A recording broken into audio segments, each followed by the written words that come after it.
Hello, അപ്പോൾ ഇന്ന് നമ്മൾ വന്നിട്ടുള്ളത് നല്ലൊരു ഈസി ആയിട്ടുള്ള ഒരു റെസിപ്പി ആയിട്ടാണ്. നമുക്ക് വൈകുന്നേരം ചായൻ്റെ കൂടെ വളരെ പെട്ടെന്ന് ഉണ്ടാക്കിയെടുക്കാൻ പറ്റുന്ന ഒരു നല്ലൊരു സ്നാക്കാണ്. അതുപോലെ തന്നെ കുട്ടീസിനാണെങ്കിൽ ഒരുപാട് ഇഷ്ടമാവും. അപ്പോൾ എല്ലാവരും ട്രൈ ചെയ്ത് നോക്കുക. ഉരുളക്കിഴങ്ങും മുട്ടയുണ്ടെങ്കിൽ നമുക്ക് വേഗം തന്നെ ഉണ്ടാക്കിയെടുക്കാം. അപ്പോൾ നമുക്ക് വീഡിയോയിലോട്ട് പോവാം. അപ്പോൾ ഇത് ഉണ്ടാക്കാനായിട്ട് ഞാനിവിടെ 3 മീഡിയം സൈസുള്ള ഉരുളക്കിഴങ്ങ് എടുത്തിട്ടുണ്ട്. അതൊന്ന് തൊലി കളഞ്ഞ് നമുക്ക് ഇതൊന്ന് കട്ട് ചെയ്തെടുക്കണം. അപ്പോൾ കട്ട് ചെയ്യുമ്പോൾ നമ്മൾ ഫ്രഞ്ച് ഫ്രൈസിന് എങ്ങനെയാണോ കട്ട് ചെയ്യുന്നത് അതേപോലെ തന്നെ നല്ല നീളത്തിൽ സ്റ്റിക്ക് മാതിരിയാണ് കട്ട് ചെയ്തെടുക്കേണ്ടത്. ഓൾമോസ്റ്റ് കാണാനൊക്കെ അങ്ങനെ തന്നെയാണ് കേട്ടോ ഉണ്ടാവുക. പക്ഷെ അത്രയും ക്രിസ്പി ആയിട്ടല്ല ഉണ്ടാവുക, വേറൊരു ടേസ്റ്റ് ആണ്.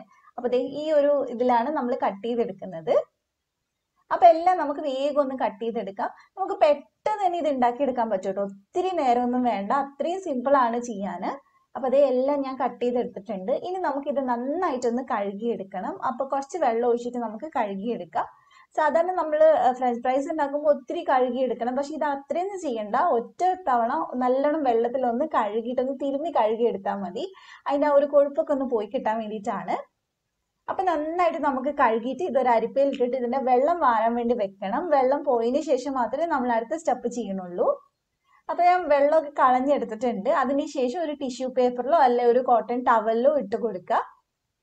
അതിൽ നന്നായിട്ട് ഇതുപോലെ ഒന്ന് നിരത്തി കൊടുക്കുക. കാരണം അതിന്റെ വെള്ളം മൊത്തം ഒന്ന് പോയി കിട്ടാൻ വേണ്ടിയിട്ടാണ്. എന്നാലേ നമ്മൾ ഇടുന്ന മസാല നന്നായിട്ട് ഇതിലേക്ക് പിടിക്കുള്ളൂ. അപ്പൊ എല്ലാം കൂടി ഇട്ടിട്ടുണ്ട്. ഇനി ഒരു ടിഷ്യൂ പേപ്പർ വെച്ചിട്ട് ഞാനിത് ഫുള്ളായിട്ട് ഒന്ന് തുടച്ചെടുക്കുന്നുണ്ട്. ടിഷ്യൂ പേപ്പർ തന്നെ വേണമെന്നില്ല, ഒരു കോട്ടൺ തുണി ആയാലും കുഴപ്പമൊന്നുമില്ല. അപ്പൊ നന്നായിട്ട് ഇത് ഇതുപോലെ ഒന്ന് ഒപ്പിയെടുക്കാം. അപ്പൊ ഇത് ഞാൻ എല്ലാം ചെയ്തെടുത്തിട്ടുണ്ട്. ഇനി നമുക്ക് വേണ്ടത് 2 മുട്ടയാണ്. അപ്പൊ നമുക്ക് 2 മുട്ട ഇതിലേക്ക് പൊട്ടിച്ച് ചേർത്ത് കൊടുക്കാം. ഡയറക്റ്റ് ആയിട്ട് ഇതിലേക്ക് തന്നെ പൊട്ടിച്ച് ചേർത്താൽ മതി. നിങ്ങൾക്ക് വേണമെങ്കിൽ വലിയൊരു ബൗൾ എടുക്കാം മിക്സിങ്ങിന് എളുപ്പത്തിനായിട്ട്. അപ്പൊ ഞാൻ ഒരു വലിയ പ്ലേറ്റിലേക്ക് മാറ്റിയിട്ടുണ്ട്. അപ്പൊ ഇനി നമ്മൾ ഇതിലേക്ക് ചേർക്കുന്നത് എരിവിന് ആവശ്യത്തിനുള്ള മുളകാണ്. അപ്പൊ ഏകദേശം 1 ടീസ്പൂൺ കാശ്മീരി മുളക് പൊടി, പിന്നെ 1/4 ടീസ്പൂൺ ചാറ്റ് മസാല ചേർത്തിട്ടുണ്ട്. ആവശ്യത്തിന് ഉപ്പ് ചേർത്തിട്ടുണ്ട്. ചാറ്റ് മസാല ഇല്ലെങ്കിൽ കുഴപ്പമില്ല, അത് സ്കിപ്പ് ചെയ്തോളൂ. ഉണ്ടെങ്കിൽ നല്ലതായിരിക്കും. പിന്നെ നമ്മൾ ഒരു അരിപ്പ വഴി ഇതിലേക്ക് ഒരു 1/2 കപ്പ് മൈദ ഒന്ന് ചേർക്കുന്നുണ്ട്. അപ്പൊ ഇതേപോലെ എല്ലായിടെയും ഒന്ന് ആക്കി കൊടുത്താൽ മതി. ഫുള്ളായിട്ട് ഞാൻ ഇട്ടതിന് ശേഷം നന്നായിട്ട് ഇനി ഇതൊന്ന് മിക്സ് ചെയ്തെടുക്കുക. അതാണ് നമ്മുടെ അടുത്ത സ്റ്റെപ്പ്. നല്ലപോലെ ഉരുളക്കിഴങ്ങിൽ എല്ലാടിയും മൈദയും മുട്ടയും ഒക്കെ പിടിക്കണം. അപ്പൊ നന്നായിട്ട് മിക്സ് ചെയ്യുക. നിങ്ങൾക്ക് ബൗൾ വേണമെങ്കിൽ ബൗൾ എടുക്കാം കേട്ടോ. ഞാൻ ഫോട്ടോ എടുക്കാനുള്ളതുകൊണ്ട് ഞാൻ ഇതിൽ തന്നെ ചെയ്തതേ ഉള്ളൂ. അപ്പൊ ഇനി നമുക്ക് ചൂടായ എണ്ണയിലിട്ട് ഇതൊന്ന് ഫ്രൈ ചെയ്തെടുക്കാം. ഫ്രൈ ചെയ്യുന്ന സമയത്ത് ഓരോന്നായിട്ട് ഇട്ട് കൊടുക്കണം, അല്ലാതെ എല്ലാം കൂടി കൂട്ടിയിടരുത്.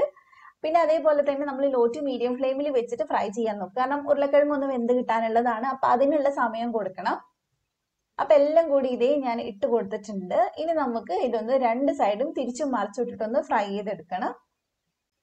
അപ്പൊ അതേ ഒരു സൈഡ് റെഡി ആയിട്ടുണ്ട്. നമുക്ക് ഇത് ഒരു സ്പൂൺ വെച്ചിട്ടൊന്ന് തിരിച്ചിട്ട് കൊടുക്കാം. എന്നിട്ട് ഈ സൈഡും കൂടി കുറച്ച് നേരം ഒന്ന് ഫ്രൈ ചെയ്തെടുക്കുക. എടുക്കുന്ന സമയത്ത് തീ കൂട്ടി വെച്ചിട്ട് എടുക്കുക. അപ്പോൾ അധികം എണ്ണയൊന്നും കുടിക്കില്ല. അപ്പൊ ഇത് ഇവിടെ റെഡി ആയിട്ടുണ്ട്. നമുക്ക് വേഗം എടുത്തിട്ട് ഒരു ടിഷ്യൂ പേപ്പറിലേക്ക് മാറ്റാം. ഇത് നമ്മൾ കഴിക്കുമ്പോൾ ചൂടോടെ കഴിക്കായിരിക്കും കുറച്ചും കൂടി രസം ഉണ്ടാവുക. നല്ല മേലത്തെ ഭാഗം നല്ല ക്രിസ്പി ആയിട്ട് ഉള്ളിൽ നല്ല സോഫ്റ്റ് ആയിട്ടൊക്കെ ഉണ്ടാവുക.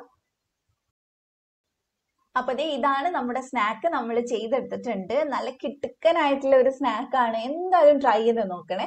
ഉരുളക്കിഴങ്ങൊക്കെ ഒരുവിധം എല്ലാവരുടെ വീട്ടിലും ഉണ്ടാവുമായിരിക്കും. അപ്പൊ എന്തായാലും പെട്ടെന്ന് തന്നെ ട്രൈ ചെയ്യാം. എന്നിട്ട് എൻ്റെ അടുത്ത് ഫീഡ്ബാക്ക് പറയാം. അപ്പൊ ഇതിന്റെ ഉള്ളിൽ നല്ല സോഫ്റ്റ് ആയിട്ട് ഉണ്ടാവുക. സെർവ് ചെയ്യുന്ന സമയത്ത് നിങ്ങൾക്ക് മയണൈസിന്റെ കൂടെ വേണേൽ സെർവ് ചെയ്യാം. അതുപോലെ തന്നെ ടൊമാറ്റോ സോസിന്റെ കൂടെ സെർവ് ചെയ്യാം. ഏതാണേലും കുഴപ്പമൊന്നുമില്ല. അപ്പൊ നിങ്ങൾക്ക് വീഡിയോ ഇഷ്ടമായിട്ടുണ്ടെങ്കിൽ ലൈക്ക് ചെയ്യുക, ഫ്രണ്ട്സിനൊക്കെ ഒന്ന് ഷെയർ ചെയ്ത് കൊടുക്കുക. ചാനൽ സബ്സ്ക്രൈബ് ചെയ്യാത്തവരുണ്ടെങ്കിൽ ഒന്ന് സബ്സ്ക്രൈബ് ചെയ്യുക. അഥവാ ഫേസ്ബുക്കിലാണ് കാണുന്നെങ്കിൽ പേജ് ലൈക്ക് ചെയ്ത് ഫോളോ ചെയ്യുക. അപ്പം മറ്റൊരു അടിപൊളി വീഡിയോയിൽ നമുക്ക് വീണ്ടും കാണാം. Thank you for watching.